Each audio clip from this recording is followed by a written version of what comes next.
Kung kayo pa mga bossing ko ay bibili ng bigas, mainam na wag niyong hahayaan po ito na nasa may sako lamang or kaya nasa plastic.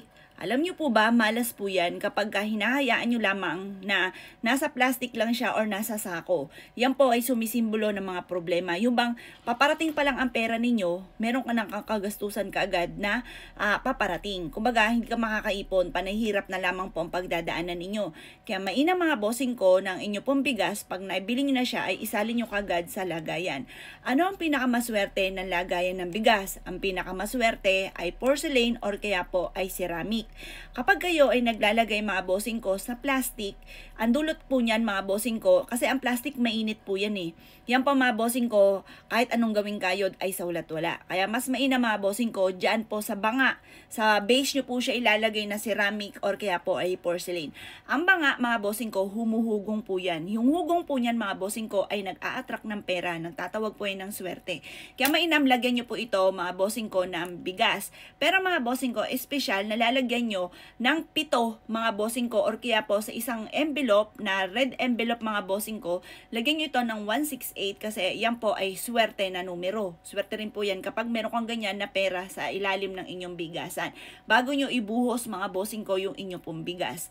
Kung kayo po wala pang ganyan at hindi nyo pa nagagawa po yan, itry nyo pa mga bossing ko yung pinapayo ko po sa inyo at mapapansin nyo parang yung swerte ninyo bumubusa. Yung parang ang bilis ng pasok ng swerte mga bossing or kaya ang inyo po negosyo lalakas po yan. Kung ngayon napakailap na swerte, ang daming problema pinagdadaanan lalo na sa pera mga bossing, subukan nyo po yung pinapayo ko sa inyo. Pag bumili ka ng bigas, pero pera na lamang kung stock na yung bigas ninyo. Kung stock ninyo, hayaan nyo lamang. Pero kung ito ay mismo nyo nang gagamitin mga bossing ko, kaagad nyong isalin sa bigasan. Huwag nyo hahayaan na nasa sako lamang po siya mga boss kasi malas po yun. Sumisimbolo yun ng kahirapan ng problema sa pera. Hindi mo pa nahawakan ng pera, may dumarating na kagad na kagastusan. Kaya minsan mapapaisip ka, anong problema sa akin? Masipag at matyaga naman ako pero lagi pa rin walang pera. Kaya subukan nyo po yung tinuturo ko po sa inyo. Basta mga bossing ko, sa banga nyo siya ilalagay kasi pag nilagay nyo siya sa banga, mas mabilis ang pasok ng pera. Tinutulungan kayo ng banga mga bossing ko kasi may hugong po yan. Kahit maliliit nga po ng banga, pakinggan nyo po siya, may hugong. Yung hugong po nun, tinutulungan kayo para maka-attract ka ng maraming pera. Tinutulungan ka nito para maka-attract ka ng maraming swerte.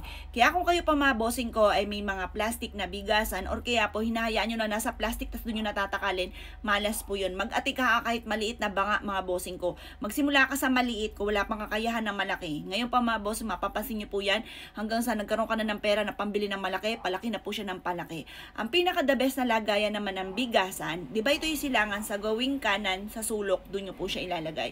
Huwag siyang ilalagay sa ilalim ng inyong lamesa or kaya sa ilalim ng hagdanan. Malas po yan. Doon nyo siya ilalagay. Ito silangan, sa gawing silangan sa sulok, doon nyo po siya ilalagay at obserbahan nyo ang mga magaganap. O siya mga boss ha, good luck po sa inyo po lahat.